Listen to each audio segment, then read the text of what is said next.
இன்னைக்கு நான் சொல்லுவேன், விசுவாச விளக்க நீ கொளுத்தணும்.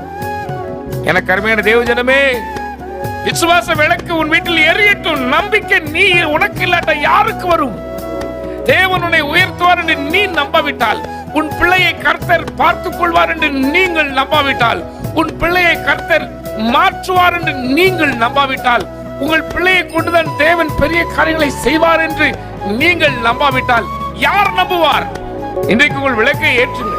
அன்றைக்கு விளக்கை ஏற்றினாள், விளக்கை ஏற்றி பெருக்குகிறாள். அடுத்து வெளிச்சம் வந்தது. நான் சொல்ல, விசுவாசம் வந்துருச்சுன்னா, உங்க இதயத்துல இப்ப நம்பிக்கை வந்துட்டுன்னா, கர்த்தருக்கு பிரியமில்லாத காரியத்தை பெருக்கி தூரப்படல.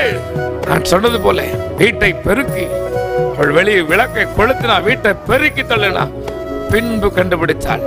இன்னைக்கு நான் சொல்லுவேன், உங்கள் இருதயத்தை இன்றைக்கு துப்புற வர என் ஆண்டவராய் இயேசு கிறிஸ்து சுகந்த வாசனையாய் நற்கந்தமாய் அவர் தங்கும் வாசஸ்தலமாய் வைத்திருக்கிறார். இதயத்தில் பொல்லாத எண்ணங்கள் வேண்டாம், கசப்புகள் வேண்டாம், விரோதங்கள் வேண்டாம், கெட்ட சவகாசம் வேண்டாம். தூத்து தூரப்பட்டு கண்டுபிடிச்சிருவேன்.